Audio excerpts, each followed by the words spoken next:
أعوذ بالله من الشيطان الرجيم. بسم الله الرحمن الرحيم. ألف لام ميم صاد.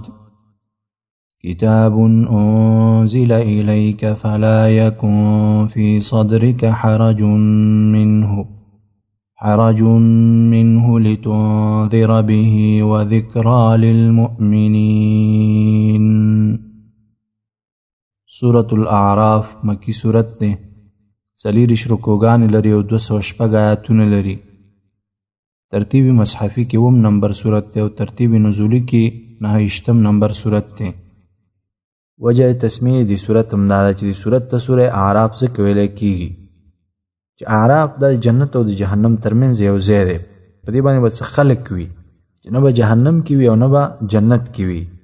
نو د دې اعراف والاو تذکره به دې صورت کې کېږي، نو ځکه ورته سوره اعراف ویل کېږي. ربط د سورة الاعراف د سوره انعام سره دا دی چې سوره انعام کې الله رب العالمین عقلی دلایل په توحید باندې ذکر کړل، او دې صورت کې به الله رب العالمین نقلی دلایل ذکر کوي په توحید. مختلف انبیاء علیهم السلام واقعات به دې صورت کې راوړي چې هغوی توحید طرف ته دعوت ورکړو، خپل قومونه یوازې د الله رب العالمین بندګۍ طرف ته دعوت کړو. دعوه دې صورت همدا ده چې دې صورت کې به الله رب العالمین تشجیع په دعوت باندې ورکوي، زړورتیا او بهادري د توحید په بیانولو سره. دارنګه دویمه دعوه دې صورت او دویم لوی مقصد په دې صورت کې هغه دا دی چې اتباع د کتاب او د سنت وکړي، د قرآن او د سنت تابعداري وکړي. دې خبرې ته به سوره اعراف کې الله رب العالمین ترغیب ورکوي او دعوت به دې خبرې ته ورکوي. دارنګه رد د شرک به هم کوي الله رب العالمین دې صورت کې په مشرکانو باندې مختلف شرکیات به الله رب العالمین رد کوي. مثلا مشرکانو په طواف کې په ځان باندې جامې حرامې کړې وي، الله رب العالمین به په دې شرک باندې رد کوي، او واقعا به د آدم علیه السلام او د ابلیس هم ورته ذکر کوي. دا دعوه دې صورت ته چې هم به بهادري ورکوي په دعوت، دارنګه کتاب او سنت ته به دعوت ورکوي چې د تابعداري وکړي، رد د شرک او الله رب العالمین توحید به هم ذکر کېږي. دا دعوه او مقصد د دې صورت دی. ابتدا نه خلاصه دې صورت همدا ده چې الله رب العالمین به کتاب او سنت ته ترغیب ورکوي، دارنګه زجر او تخویفات په چې مشرکانو ته ورکوي. بیا به مختلف خطابات کېږي بني آدمو ته، د آدم علیه السلام اولاد ته به مختلف خطابات کې، او په هر یو خطاب کې به مستقل او جدا مقصد وي چې هلته بیانېږي انشاءالله. بسم الله الرحمن الرحیم.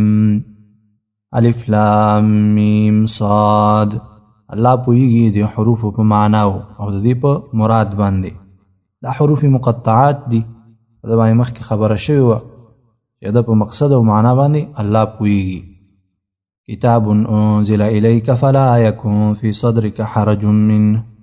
د آیات کې اوس الله رب العالمین ترغیب قرآن ته ورکوي، د فایده به ذکر کوي چې وذکرى للمؤمنین، دا د مؤمنانو دپاره نصیحت او پند دی.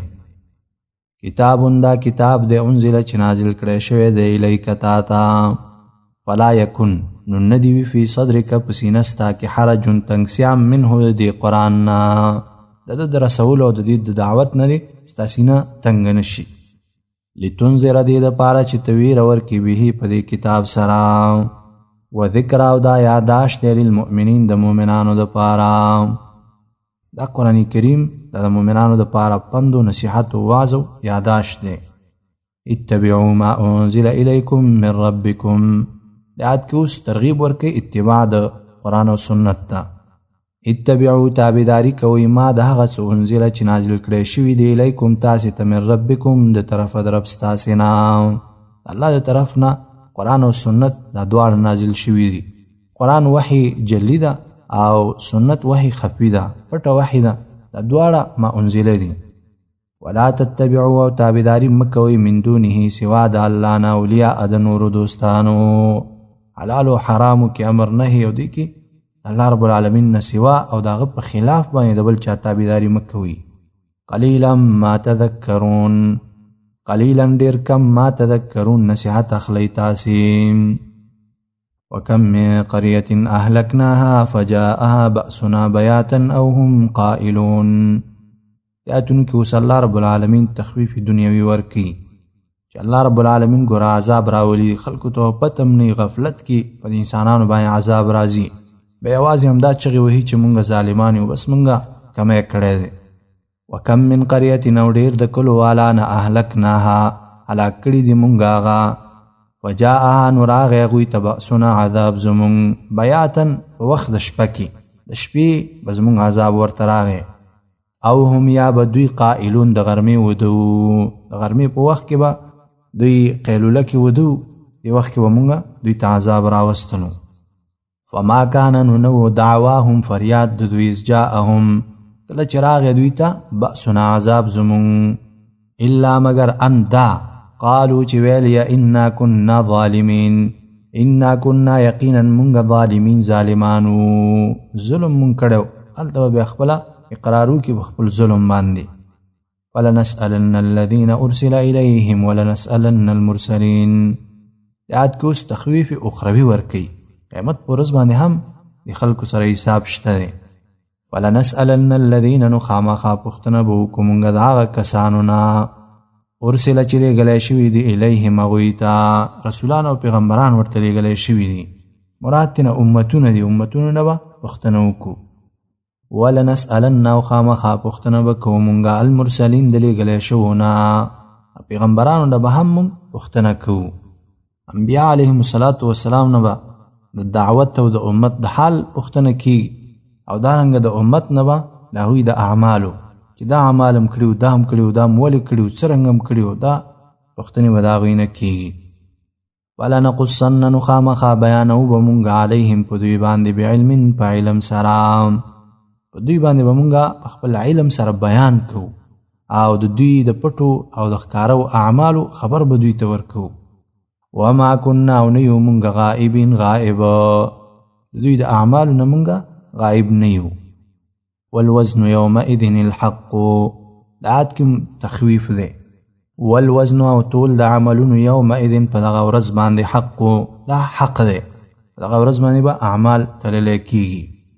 اعمال دا هم تللی کیږي، بعضې روایاتو کې دا دي چې انسانان به هم تللی کیږي، او اقوال او اعمال به الله رب العالمین تلی. الله رب العالمین په دې باندې قادر دی چې هغه وتلی. نن سبا هم ګورې هر شی اندازه کیږي او تللی کیږي، نو دارنګه قول او عمل دا ټول اندازه کیږي. امام بخاری رحم الله په دې باندې باب هم لګولی دی چې ان اعمال بني آدم وقولهم یوزن، د بني آدم او اعمال او اقوال دا به وزن کیږي او دا به تللی کیږي. ومن ثقلت نو هغه څوک چې درنې شوي موازینه تلې د عملونو د هغه، فاولئک نو دغه کسان هم المفلحون، دوی کامیاب دي. د نیکو اعمالو تلې د انسان درنې شولې نو دغه انسانان کامیاب دي. ومن او هغه څوک خفت موازینه چې سپکې شولې موازینه تلې د عملونو د هغه، فاولئک الذین نو دا هغه کسان دي خسرو چې تاوان کې اچولي دي انفسهم نفسونه خپله، بما کانو په دې وجه چې ودوی بی آیاتنا په آیاتونو زمونږ باندې یظلمون ظلم یې کوو، زمونږ په آیاتونو باندې ظلم کولو، معنا دا چې کفر یې کولو، په هغې باندې عمل نه کولو، نو دا سزا دوی ته ورکړی شوه. ولقد مکناکم فی الارض وجعلنا لکم فیها معایش. آیت کریمه کې الله رب العالمین ترغیب عمل ته ورکوي چې ګوره الله رب العالمین تاسو ته ځمکه کې ځای درکړی دی، الله رب العالمین نعمتونه درکړي دي، ولې شکر نه وباسئ. ولقد مکناکم او یقینا ځای درکړی دی موږ تاسې ته فی الارض په ځمکه کې، وجعلنا او ګرځولي مو دي لکم تاسې دپاره فیها په دې کې معایش اسباب د ژوند، مختلف د ژوند اسباب مو تاسې ته په دې ځمکه کې پیدا کړي دي. قلیلا ما تشکرون، قلیلا ډېر لږ ما تشکرون شکر کوئ تاسې کې ډېر لږ خلک شکر گزاره دي. ولقد خلقناکم ثم صورناکم ثم قلنا للملائکة اسجدوا لآدم. ځینې اوس واقعه د آدم علیه السلام ذکر کی او دې کې مختلف مقاصد دي. یو مقصد خدا دی لوی چې دا رد کوي په مشرکانو باندې. مشرکانو په وخت د طواف کې په ځان باندې جامې حرامې ګرځولې وي او دا به ویلې چې دا په موږ باندې حرامې دي، نو بربند طوافونه به کول. الله رب العالمین په دې باندې رد کوي چې دا خو ګوره تاسې د شیطان عمل کوئ او د شیطان هغه مقصد او هدف پوره کوي. تاسې شیطان ته وګورئ، آدم علیه السلام او حوا رضی الله عنها نه په جنت کې په کومو دوکو د سیسو او مکرونو باندې جامې د جنت ویستلې او لباس د جنت ویستلو. دا واقعه به په دې مقصد باندې بیانېږي دلته. او دویم لوی مقصد پکې دا دی چې ګوره شیطان تابعداري مه کوئ، د ما انزله تابعداري وکړئ، د قرآن او د سنت تابعداري وکړئ. ولقد خلقناکم، یقینا پیدا کړي استې موږ تاسې، ثم صورناکم، بیا شکلونه در کړي دي موږ تاسې ته، مختلف شکلونو کې تاسې موږ پیدا کړي استئ. ثم بیا دا هم واورئ قلنا چې موږ ویلې للملائکة ملائکو ته اسجدو سجده وکړئ لآدم آدم علیه السلام ته. دا سجده د اکرام وه یا سجده الله ته وه، خو لیکن د آدم علیه السلام په طرف باندې وه چې سوره بقره کې په دې باندې خبره شوې وه. فسجدو، نو دوی سجده وکړه الا مگر ابلیس سجده ونه کړله.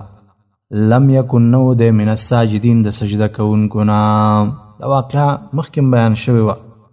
قال ویل الله تعالی ما منعک، څه منع کړي ته الله تسجده چې سجده ونه کړه تا، اذ امرتک، کله چې حکم وکړلو ما تا ته، کله چې ما ورته حکم وکړو ته څه شي منع کړي چې تا سجده ونه کړه، څه علت و څه وجه څه دلیل دی؟ قال ویل هغه انا خیر، زه غوره یم منه د ده نه، د آدم علیه السلام نه زه غوره یم. خلقتنی پیدا کړی دی یم زه من نارین د اور نه، وخلقته پیدا کړی دی هغه من طین د خټې نه، زه د اور او د خټې نه پیدا کړی دی، زه د نه غوره یم. مقصد دا چې اور د خټې نه غوره دی. نو دلته ابلیس د نس په مقابله کې قیاس وکړلو، د الله رب العالمین د امر مقابل کې قیاس خپل ذهن یې وجنګولو. د دې د وجې نه اولا د نس مقابل کې قیاس کول دا باطله ده، دویم دا خبره ده دا قیاس هم باطلو، ځکه د اور نه ځمکه دا غوره ده. ځمکه کې ناشنا صفات دي، ښایسته صفات دي، چې اور کې هغه صفات نشته دی.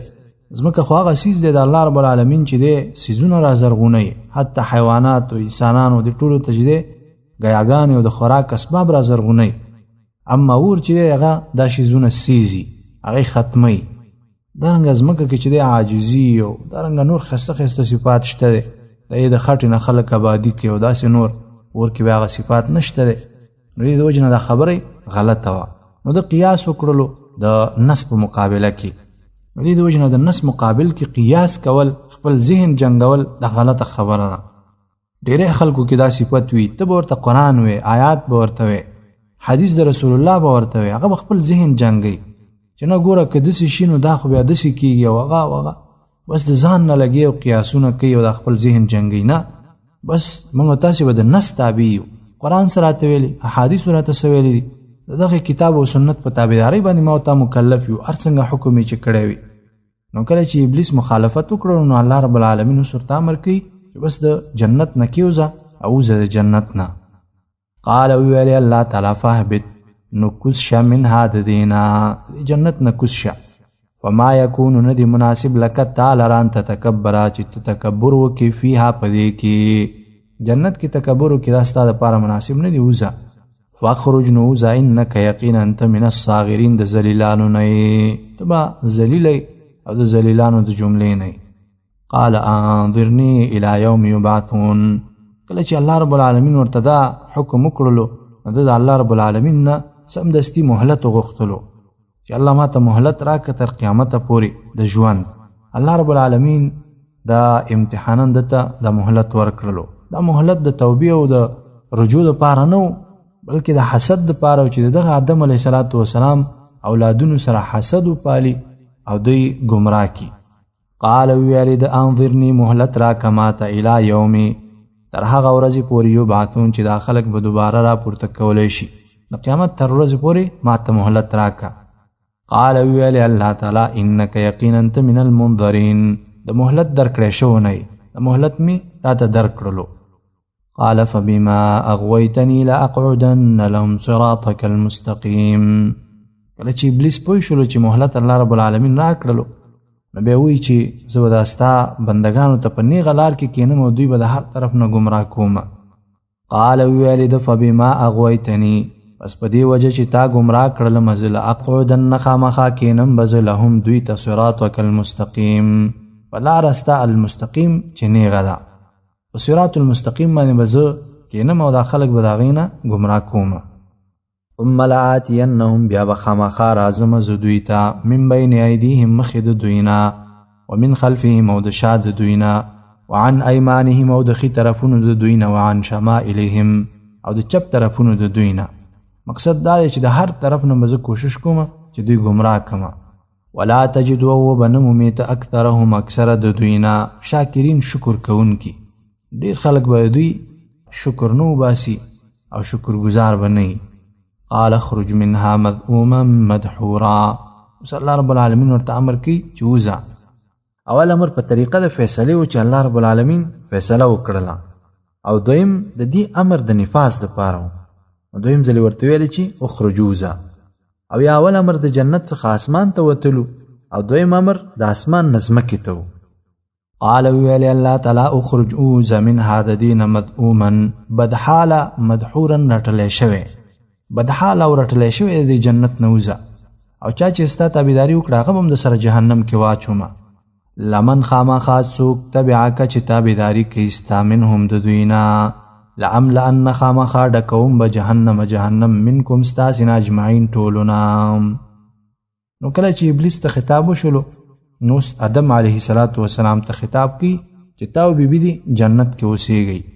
ویا آدم و یا آدم علیه السلام اسکن اوسېږه انت ته وزوجک او بیبي ستا الجنت په جنت کې.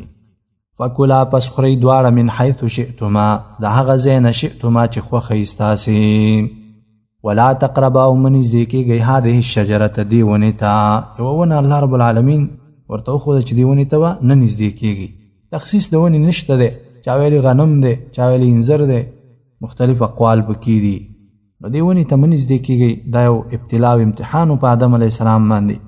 وتکونا پس شی به دواړه من الظالمین د ګناهګارانو نه ګناهګار به شئ او د الله رب العالمین مخالفت کې به واقع شئ. فوسوس لهم الشیطان. دې کې اوس هغه وسوسه د شیطان ذکر کی. کله چې شیطان راوتلو نو دې ځای کې آدم علیه السلام ته وسوسه ور واچوله او ورته ویلې چې تاسې دې ونې نه الله رب العالمین ځکه منع کړي استئ که ویې خورئ نو تاسې به په جنت کې همیشه پاتې شئ، ملایک به تاسې نه جوړ شي. او د دې د پاسه ورته قسم هم وخوړلو چې زه د ستاسې خیرخوا یم. نو کله چې آدم علیه السلام دا خبره واورېده د هغه صفاتو چې انسان خامخا دې ته رغبت لري او آدم علیه السلام دا فکر وکړلو چې الله رب العالمین په نوم باندې به څوک په دروغه قسم نه خوري. نو راولګېدل د هغه ونې نه خوراک وکړلو. هماغه شو چې الله رب العالمین د جنت لباس د هغه نه وویستلو. ووسوسه نو وسوسه واچوله لهما دواړو ته شیطان لیبدیا. عاقبت دا شو لیبدیا چې ښکاره کړي لهما دواړو ته ما هغه وریه چې پټ کړی شوي و عنهما د دې دواړو نه من سوآتهما د عورتونو د دوی نه یا د وجودونو د دوی نه د دوی هغه وجودونه ښکاره کړي. وقال ما نهاکما ربکما عن هذه الشجره. اوس د هغې وسوسې تفصیل څه ورته ویلې. وقال ویل ابلیس ما نهاکما نه یې منع کړي تاسې لره ربکما رب ستاسې عن هذه الشجرة د دې ونې نه الا مگر ان تکونا د دې وجې نه چې شی به تاسې دواړه ملکین ملایک تاسې دواړه به ملائک شي، ملائک به درنه جوړ شي. او تکونا یا به شي تاسې دواړه من الخالدین د همیشه پاتې کېدونکو نه. جنت کې به همیشه دپاره پاتې شي. نو دا خو انسان خامخا خوښوي. وقاسمهما د دې د پاسه ورته قسم هم وخوړلو. وقاسمهما او قسم یې وخوړلو دې دواړو ته اني چې یقینا زه لکما تاسې دواړو ته لمن الناصحین خامخا د خیرخواهي کوونکو نه یم، زه ستاسې خیرخوا یم. د اول قسم چې د الله رب العالمین په نوم باندې په دروغه باندې وخوړلی شو. اولنې په دروغه قسم چې خوړلی دی د الله په نوم باندې هغه ابلیس دی. دا بنیاد د کې ښودلی دی. همدې د وجې نه آدم علیه السلام هم دا فکر وکړلو چې ګوره د قسم وخوړلو د الله په نوم باندې په دروغه قسم خو څوک نه خوري. نو دې د وجې نه هغه ونې ته نږدې شولو او د هغه ونې نه خوراک وکړلو. نو کله چې هغه ونې نه خوراک وکړلو نو د جنت هغه جامې د دوی نه وویستلی شولې. دوی لګیا شو هغه د جنت پاڼې راخیستلې او ځانونه یې په هغې باندې پټول. فدلاهما پس راکوزې کړل دواړه بغرور په دوکې سره، دوکې ورکړل او په دې سره یې راکې ویستل. فلما ذاق الشجرة پس هر کله چې وڅکه دې دواړو الشجرة ونه دا ونه یې وڅکله او وی خوړله بدت ښکاره شو لهما دواړو ته سوآتهما عورتونه د هغوی یا هغه وجودونه د هغوی ورته ښکاره شولو وطفقا او شروع شو یخصفانې چې لګولي یې علیهما په ځانونو باندې من ورق الجنه د پاڼو د جنت نه د جنت د پاڼو نه خپل بدنونو باندې لګولي دي دپاره چې خپل وجود او خپل عورتونه پټ کړي نو الله رب العالمین ورته سواز کړي ما تاسې د دې ونې نه نه وی منع کړي او د شیطان خبر تاسې ته ما نه و درکړی چې دا ستاسې دشمن دی وناداهما وواز وکړه دې دواړو ته ربهما رب د دوی الم انهاکما ایا ما نه وی منع کړي تاسې عن تلکما الشجره د دې ونې نه واقل لکما او نو ویلې ما تاسې ته ان الشیطان چې یقینا شیطان لکما تاسې لره عدو مبین دښمن ښکاره دی شیطان د ستاسې دشمن دی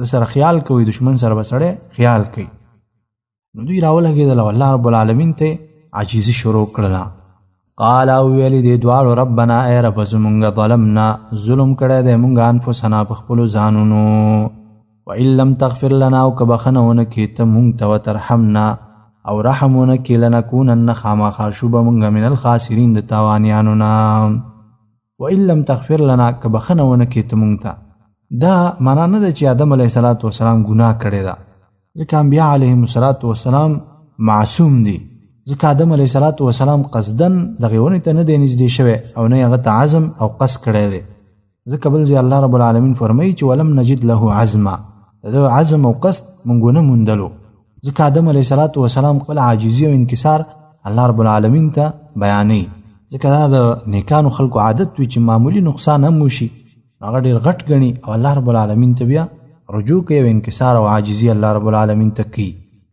قال اهبطوا بعضكم لبعض عدو آیات کې اوس الله رب العالمین امر ذکر کوي چې آدم علیه الصلاة والسلام ته دا امر وشولو چې د جنت نه تاسې کېوځئ ځمکې ته دا د ګناه د وجې نه نه بلکې دا یو اثر و د دې ونې د خوړلو یو اثر و چې هغه د جنت لباس او جامې او هر څه ترې نه ووتل الله رب العالمین ورته امر وکړه چې نور دنیا ته کېوځئ قال ویلې الله تعالی اهبطوا کوشئ بعضکم بعضې به ستاسې لبعض د بعضو دپاره عدون دښمنان وي ولکم او ستاسې دپاره فی الارض په ځمکه کې مستقر ځای د اوسېدو دی ومتاعون او فایدې دي الی حین تر یو وخت پورې ځمکه کې به تاسې ته ځای د اوسېدو وي تر قیامته پورې به د ستا اولاد او دارنګه ابلیس او د هغه اولادونه په دې ځمکه کې اوسېږي او تر مرګه پورې به فایده اخلي قال ویلی الله تعالی فیها په دې ځمکه کې به تحیون ژوند تېروئ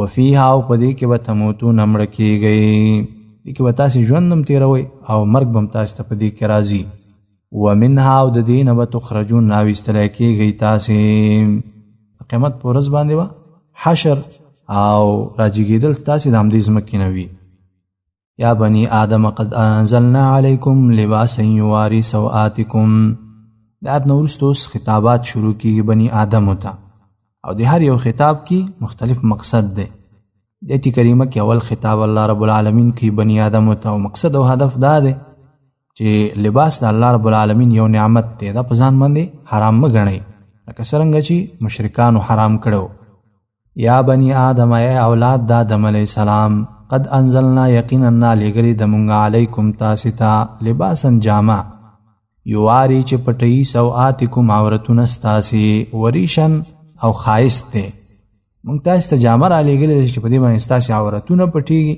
او دارنګه ستاسې دپاره ډول او ښایست دی انزل نه یې ویلې ځکه چې د جامې هغه اسباب چې دي هغه اسماني دي باران راشي د هغې د وجې نه پومبه او دا څیزونه رازرغون شي او بیا مالوچ او وروسته د هغې نه بیا جامه جوړېږي د جمله کې اشاره دی ته وشوه چې لباس دوه قسمه دی یو هغه دی چې د انسان عورت پټ کړي عورت د انسان پټوي او دویم دا دی چې هغه د ډول او د ښایست دپاره وي لکه خولۍ انسان په سره د اسمال او څادر او داسې نور دا د ډول دپاره دي ولباس التقوا ذلک خیر د جمله کې اوس الله رب العالمین ترغیب تقوا طرف ته ورکوي د دې د وجې نه چې انسان هسې نه د ظاهري لباس کې دومره مشغوله شي ډول او ښایست کې چې حقیقي تقوا تې نه او حقیقي لباس تې نه پاتې نه شي چې هغه تقوا ده ولباس التقوا او جامه د تقوا ذلک دا خیر غوره ده تقوا د حقیقي لباس دی دا باید انسان ترک نکی. ذالک من آیات الله، ذالک دا من آیات الله د نعمتونو د الله نه دي. لعلهم دې دپاره چې دوی یذکرون نصیحت واخلي. یا بنی آدم لا یفتننکم الشیطان کما اخرج ابویکم من الجنه. ایت کریمه کې اوس دویم خطاب دی بنی آدم ته، او دې کې مقصد دا دی چې د قرآن او د سنت تابعداري وکړي او د شیطان تابعداري ګوره ونه کړي. دې شیطان د ستاسې مور او پلار د جنت نه راویستلی دي، نو د دې تابعداري مه کوئ. یا بنی آدم، ای اولاد د آدم علیه السلام، لا یفتننکم الشیطانو، گمراه دی نکی تاسی لرا شیطان کما اخرج لکه چې راویستلی دی ابویکم مور او پلار ستاسی من الجنت د جنتنا. ینزع ویویستل عنهما د دوی نه لباسهما، لباس د دوی، لیوریهما دې دپاره چې وښیي دوی ته سوآتهما عورتونه د دوی.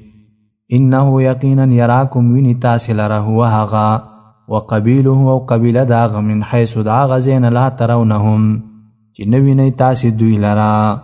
تاسې دوی ویني خو تاسې دوی لره نه وینئ. سوال دا دی چې بعضې احادیثو کې خو واقعات راغلي دي، صحابه کرامو نبی صلی الله علیه وسلم شیطان لیدلی دی. نو جواب مفسرینو دا کړی دی چې شیطان په هغه خپل اصلي شکل کې د انسان نشي لیدلی، په خپل اصلي شکل کې. اما کله چې شکل بدل کې د انسان شکل د حیوان شکل اختیار کې، نو به انسان لیدلی شي. نو دې د وجې نه کوم واقعات چې راغلي دي، نو شیطان هغه خپل شکل چې کله بدل کړی دی، نو بیا صحابه کرامو لیدلی دي. ابو هریره رضی الله عنه نیولی و، دارنګه نبی صلی الله علیه وسلم، او دارنګه نور واقعات داسې شته دی چې نبی صلی الله علیه وسلم او صحابه کرامو دوی لیدلی دي. نو خپل شکل کې نشي لیدلی، او کله چې شکل بدل کړي نو بیا هغې ښکاره کېږي. انا جعلنا الشیاطین اولیاء للذین لا یؤمنون. انا جعلنا الشیاطین، یقینا مونږ ګرځولي دي الشیاطین شیطانان، اولیاء دوستان، للذین دا کسانو لا یؤمنون چې ایمان نه راوړي. شیطانان دا د بی ایمان خلکو دوستان دي.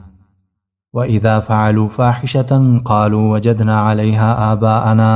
اوس دې کې نمونه ذکر کوي د شیطان هغه فسادونو چې دوی به خلک ګمراه کول. د مکې مشرکانو بربند به طوافونه کول او دلیل به یې نیولو.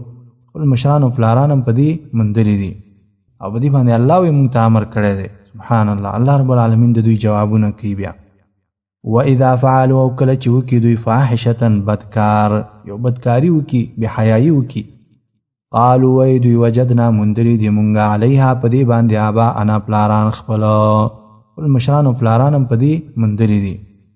والله امرنا، والله تعالی حکم کړی دی مونږ ته بها په دې. قل ان الله لا یأمر بالفحشاء. دا اوس جواب دی د الله رب العالمین. الله په فحشاء باندې چاته امر نه کوي. قل ته ورته ووایه ان الله، یقینا الله تعالی لا یأمر، حکم نه کوي بالفحشاء، په بدکار باندې الله رب العالمین امر نکی. اتقولون، آیا تاسې وایي علی الله په الله باندې ما هغه خبرې لا تعلمون چې تاسې پرې نه پوهېږئ. الله باندې دروغ جوړوئ، هسې د ځان نه خبرې کوئ. قل امر ربي بالقسط. د آیت کریمه کې په مشرکانو باندې الله رد کی. الله رب العالمین په انصاف باندې حکم کوي. قل ته ورته ووایه امر ربي، حکم کړی دی رب زما بالقسط، په انصاف سره. الله په انصاف سره حکم کوي. واقیموا، برابر کوي، وجوهکم، مخونه خپل، الله ته خپل مخونه برابر کوي. عند کل مسجد، په وخت د هر یو سجده کې. مسجد نه مراد سجده ده. ودعوه، او دعا غواړئ د هغه نه، مخلصین، خالص کوونکي، له هغه لره الدین، د بلنې. خاص الله رب العالمین را بلئ، او خاص الله رب العالمین نه دعاګانې غواړئ. کما بدعکم، لکه څنګه چې اول پیدا کړي استئ، تعودون، دوباره به واپس کېږئ تاسې. همداسې به الله رب العالمین تاسې دوباره هم را واپس کوي. فریقا هدا و فریقا حق علیهم الضلاله. دا اوس حال د تعودون ذکر کوي. دو جماعتونه وي په هغه وخت کې چې الله رب العالمین دا خلک راپورته کوي. یو به هغوی چې الله هدایت ورته کړی، او بل هغه چې هغوی باندې ګمراهي ثابته شوې ده. فریقا، یوې ډلې ته هدا هدایت کړی دی الله تعالی، و فریقا، او بله ډله حق علیهم الضلاله، ثابته شوې ده په هغوی باندې الضلالة، ګمراهي. ولې ګمراهي پې ثابته شوې؟ ځکه دوی شیطان خپل دوست نیولی. انهم یقینا دوی اتخذونی ولیدی الشیاطین شیطانان اولیاء دوستان من دون الله سوا د الله نه د الله نه سوا شیطانان په دوستانه باندې ولیدي ويحسبون او دوی ګمان کوي انهم چې یقینا دوی مهتدون هدایت والا دي. دا جمله دلیل شو په دې باندې چې ګورم مشرکان هم ځان په هدایت باندې غني ځان ته د هدایت نسبت کوي. يهود او نصارا او نور دهریان او کمونیستان هر څوک ځان ته چې حق پرست وي، ولیکن حقیقت دا دی چې د الله رب العالمین په کتاب کې د خلکو دعوو ته اعتبار نشته دی. معیار قرآن او سنت دی. د الله په کتاب، د الله په وحی، د الله په قانون چې څوک برابرو بس دا به په حق باندې وي. تاسو نن سبا د دنیا حال وګورئ، سبحان الله، کوم جماعت ځان باطل ګڼي، څوک وایي چې زه په ناحقه باندې یم، هیڅ څوک نه وایي، خو لیکن واحد لار چې په هغه کې حق او باطل معلوم شي هغه به صحیح، هغه قرآن او سنت دی. فیصله کوونکی څیز قرآن او سنت دی. دغه باندې که هر انسان هر جماعت ځان وتلی نو به حق او باطل معلوم شي، خو لیکن د دنه بغیر هر سړی د حق دعوه کوي. نو حق او باطل چې معلومیږي دغه د پاره تله مقیاس هغه قرآن او سنت دی. دا حق او باطل سره جدا کوي. یا بنی آدم خذوا زینتکم عند کل مسجد، دا دریم خطاب دی بنی آدم ته. په دې کې مراد دی په مشرکانو باندې چې دوی د حج او د طواف په وختونو کې په ځان باندې جامې حرامې کړې وي. الله رب العالمین په دوی باندې رد کوي. یا بنی آدم، اے بنی آدم، اے اولاد د آدم علیہ السلام، خذوا ونیسئ زینتکم ډول خپل عند کل مسجد په وخت د هر مانځه کې، د مانځه یا د هر مسجد په خوا کې طواف په حالت کې د خپل زینت ونیسئ. معنا دا ده چې لباس واغوندئ، جامې واغوندئ، خپل عورتونه پټ کړئ. دا دلیل دی په دې باندې چې په وخت مانځه کې او طواف کې چې دی خپل عورت پټول دا فرض دي. وکلوا واشربوا ولا تسرفوا، د بعضې جاهلیت والاو خلکو په ځان باندې غوښه او نور حلال څیزونه هم بند کړي، نو الله رب العالمین په دوی باندې رد کړي. وکلوا او خورئ، واشربوا او څښئ، ولا تسرفوا او اسراف مه کوئ، د حد نه زیاتې مه کوئ. اسراف دا دی چې د حاجت نه زیاتې انسان کوي، او دارنګه یا حرام شی انسان خوري او یا یغوندي، دا اسراف دی. انه لا يحب المسرفین، انه یقینا الله تعالی لا يحب محبت نه کوي المسرفین د اسراف کوونکو سره. الله رب العالمین د اسراف کوونکو سره محبت او مینه نه کوي. اقول قولي هذا استغفر الله لي ولكم ولسائر المسلمين وسبحانك اللهم وبحمدك.